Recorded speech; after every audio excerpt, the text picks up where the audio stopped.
갈릴리 해변으로 지나가시다가 시몬과 그 형제 안드레가 바다에 그물 던지는 것을 보시니 그들은 어부라. 예수께서 이르시되 나를 따라오라. 내가 너희로 사람을 낚는 어부가 되게 하리라 하시니 곧 그물을 버려두고 따르니라. 아멘. 오늘 이 말씀을 의지해서 부름받은 삶이라는 제목으로 말씀을 드립니다. 데카르트는 나는 생각한다, 고로 존재한다, 그런 명제를 남겼습니다. 데카르트의 이런 그 명제는 인간은 모든 것을 의심할 수 있고, 또한 내가 지금 의심하고 있으므로 내가 존재하고 있음을 확인하게 된다는 그런 말입니다. 즉, 인간은 생각하는 존재라고 하는 것이죠. 생각을 통해서 자신의 삶의 의미를 깨닫고 또한 자신의 삶의 목적을 확인하게 된다고 하는 것입니다. 그런데 문제는 우리가 어떤 생각을 하고 사느냐 하는 것이겠죠. 네 것도 내 것, 내 것도 내 것. 이렇게 생각하며 사는 사람과 모든 것이 다 하나님의 것입니다. 이렇게 고백하고 사는 사람과의 삶은 천년일차가 될 수밖에 없는 거겠죠. 특별히 우리 그리스도인들은 그래서 의식화되어 있어야 한다는 말을 강조합니다. 즉, 늘 생각하며 살아야 하는 존재들이다 라고 하는 것이죠. 특별히 의식을 가지고 살아야 한다라고 하는 이 말은 우리가 정신활동의 차원을 넘어서서 누군가에 대해서 깨어있다, 어떤 것에 대해서 깨어있다라고 하는 의미의 말입니다.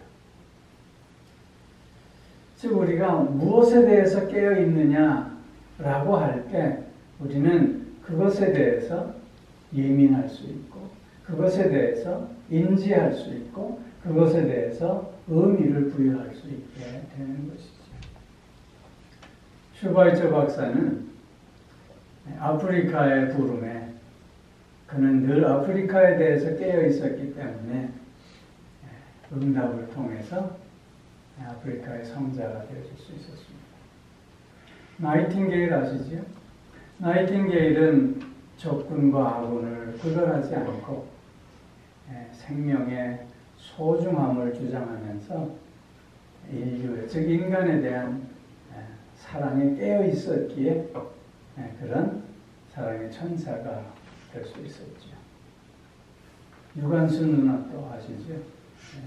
대한독립 만세를 외쳤던 그 유관순 열사는 조국의 부름에 늘 깨어 있었기에 그는 주저함 없이 자기의 한 몸을 던질 수 있었던 것입니다.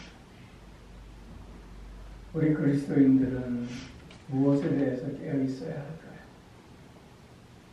특히 부름받았다라고 하는 것은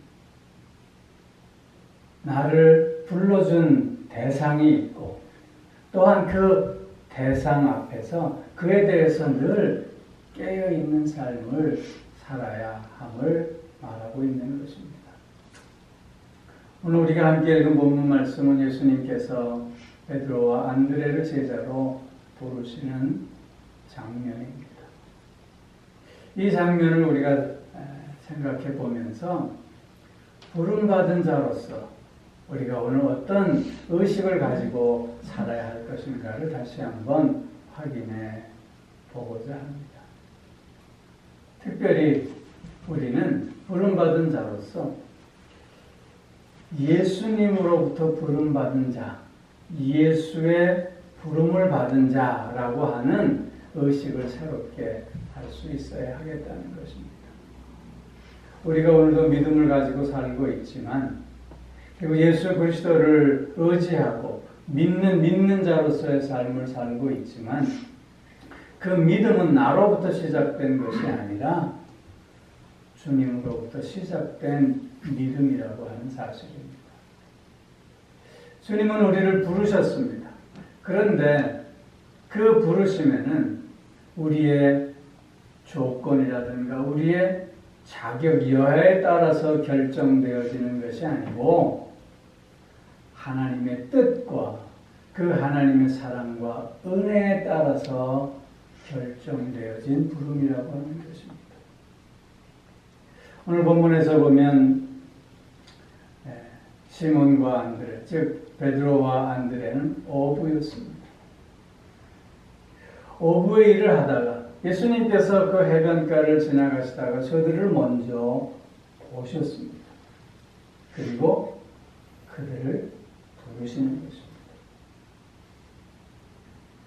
그들은 무언가 준비되어 있는 자들도 아니었습니다. 그리고 예수님의 제자로서 제자 될 만한 자격이나 능력이 있는 자들도 아니었습니다. 평생을 갈릴리 호수에서 살던 사람들이었습니다. 그런데 저들을 예수님께서는 먼저 보시고 그리고 먼저 불러주셨습니다. 그 누구도 무슨 자격이 있고 무슨 능력이 있어서 예수님으로부터 부름받은 자들이 없다는 것이죠. 우리의 부름도 마찬가지입니다. 우리가 오늘 예수 그리스도의 부름받은 자로서 또 믿음을 가진 자로서 오늘을 복되게 산다고 자부하고 그렇게 고백하고 있지만, 그러나 우리가 그럴 만한 자격이나 그럴 만한 능력이 있어서가 아니라 예수 그리스도의 그 뜻과 그 은혜로 말미암아 이런 삶이 시작되어졌고 오늘의 우리의 삶이 가능해졌으면 우리는 늘 깨닫고 고백하는 자가 먼저 되어져야 하겠다는 것입니다.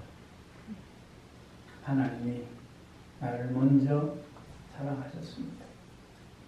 그 하나님의 사랑은 내가 하나님을 알지도 못했던 그때, 내가 하나님과 원수되었던 그때,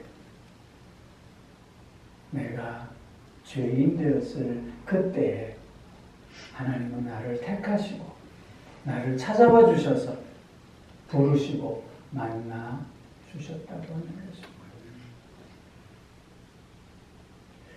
주님이 먼저 나를 불러주셨다고 하는 이 사실을 우리는 늘 기억하고 그리고 그 주님 앞에 부름받은 자로서 오늘도 늘 깨어있는 삶을 살아야 하는 것이지요. 여러분, 우리가 무엇에 오늘 집중하고 있습니까? 어떤 것에 우리의 관심이 모아지고 있습니까? 그 누구보다도, 그 어떤 것보다도 먼저 나를 택하시고 나를 은혜 가운데 불러주신 그 주님에 대해서 깨어있고 그 주님 앞에 바로 응답하는 우리가 꼭 되어져야 할 줄로 믿습니다. 이러한 고백 속에 우리의 삶이 굳건해지는 것입니다. 이러한 고백 속에 우리의 삶이 더욱더 흔들리지 않는 담대한 삶이 되어질 수 있는 것입니다. 나는 어떤 존재인가? 주님께서, 그리스도께서 당신의 살을 찢으시고 당신의 피를 흘려주심으로 불러주신 자다 라고 하는 보다 분명한 고백과 의식을 가지고 오늘을 살아가는 우리 모두가 꼭 되어질 수 있기를 주의 이름으로 축원합니다. 두 번째로는 우리의 부름은 사명애로의 부름입니다. 오늘 본문 17절에서 보면 예수님께서 말씀하셨습니다. 나를 따라오라. 내가 너희로 사람을 낳는 어부가 되게 하리라. 즉 모든 부르심에는 그 이유와 목적이 있게 마련인데 예수님께서 우리를 불러주신 것도 역시 마찬가지라고 하는 것입니다. 고기를 잡는 사람이었던 베드로와 안드레에게 이제 너희는 고기 잡는 어부가 아니라 사람을 낳는 어부가 되게 하겠다 말씀해 주십니다. 오늘 본문 말씀에서 우리가 꼭 기억해야 할 것이 있습니다. 그 사명을 이룰 수 있는 그 근거가 무엇이냐 하는 것입니다. 우리 모두는 다 부름받은 자로서 사명적 삶을 살아가고 있는데 그 사명을 이루어 갈 수 있는 근거가 무엇이냐 하는 것입니다. 그 근거는 내 힘과 내 노력과 내 능력이 아니라 주님이라고 하는 사실입니다. 특별히 오늘 본문에서 보면 너희로 사람을 낳는 어부가 되게 하리라. 사람을 낳는 어부가 되어라. 그렇게 말씀하고 있지 않습니다. 사람을 낳는 어부가 되게 하리라. 누가 그렇게 하시겠다는 것입니다. 주님께서 친히 그렇게 하시겠다는 것입니다.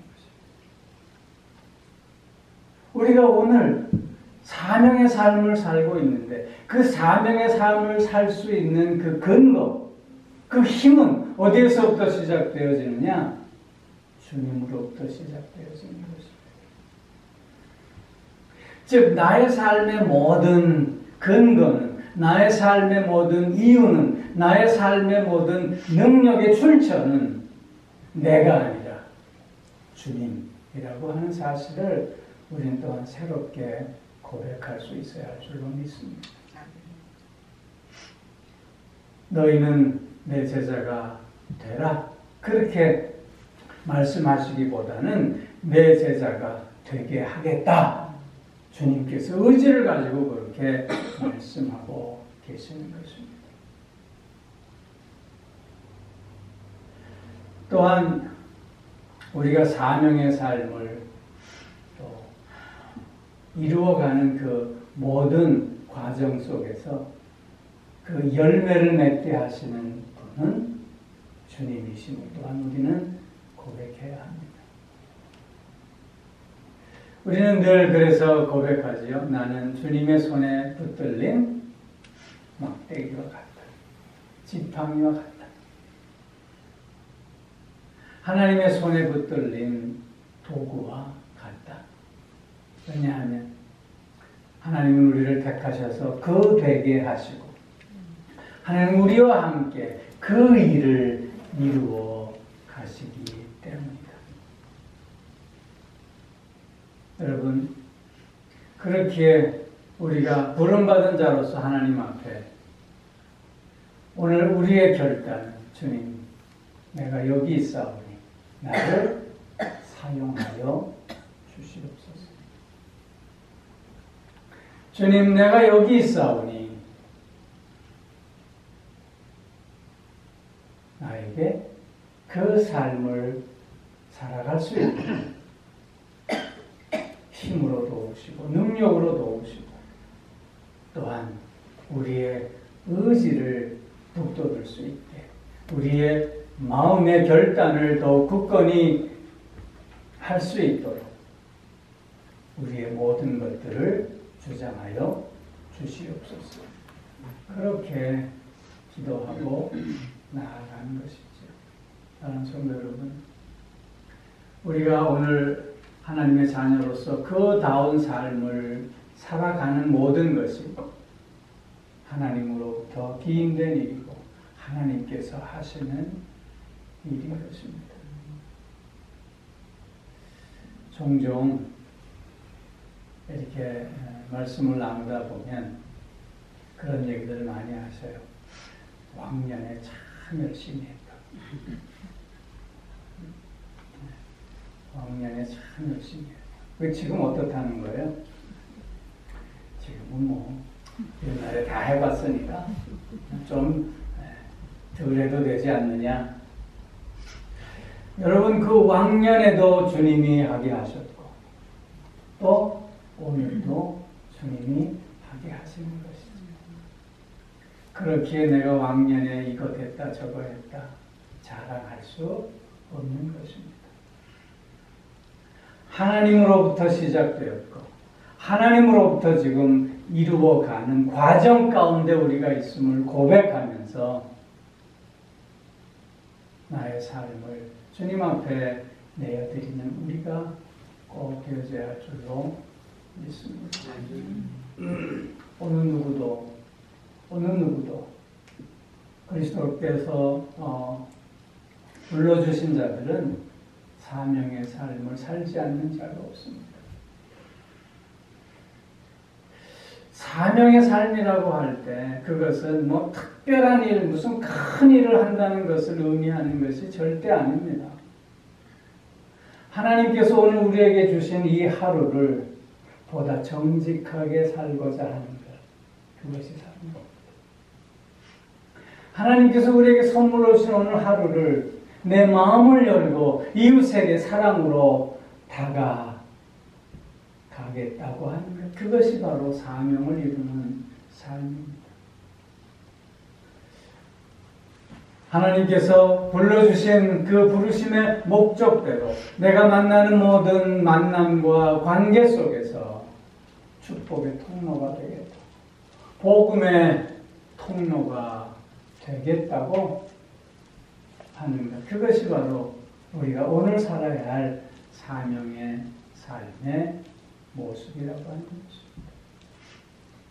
뿐만 아니라 하나님 앞에 늘 깨어있어 기도하면서 더욱더 겸손하게 하나님의 뜻을 이루어 가고자 하는 것, 그것이 곧 우리가 오늘 살아가는 사명적 삶의 모습이라고 하는 것이죠. 목사라고 해서 사명이 다른 것 아닙니다. 장로라고 권사라고 사명의 삶이 다른 것 아닙니다. 오늘 내가 하나님 앞에 어떤 삶을 살고자 하는가, 어떤 삶을 살고 있는가, 그것이 곧 우리에게 맡겨진 사명인 것을 다시 한번 늘 고백하면서 매일매일 우리의 사명적 삶이 확장되어지고 또한 더 큰 열매로 하나님께 영광 돌릴 수 있게 되기를 주의 이름으로 축원합니다. 한 가지를 또 말씀드리면 새로움으로의 부르심입니다. 오늘 18절 보면 곧 그물을 버려두고 따릅니다. 베드로와 안드레는 어부였습니다. 그 베드로와 안드레가 그물을 버려두고 예수를 따랐다라고 하는 것은 자신이 지금까지 살아왔던 생계수단을 다 포기했다고 하는 뜻입니다. 즉 이 말은 지금까지 살아왔던 삶의 의미와 목적과 방향에서 완전히 새로운 삶을 시작하는 모습을 우리에게 보여주고 있는 것입니다.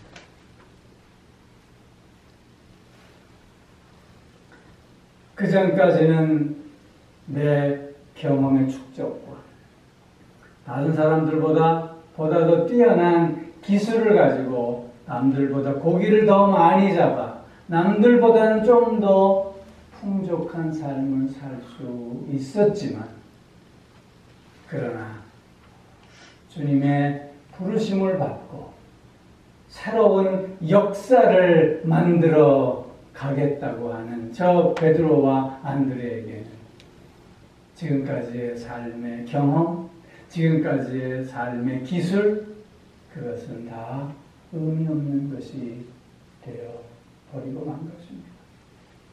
이제 완전히 새로운 삶의 방향과 새로운 삶의 의미와 목적만이 저들에게 있을 따르는 것이죠.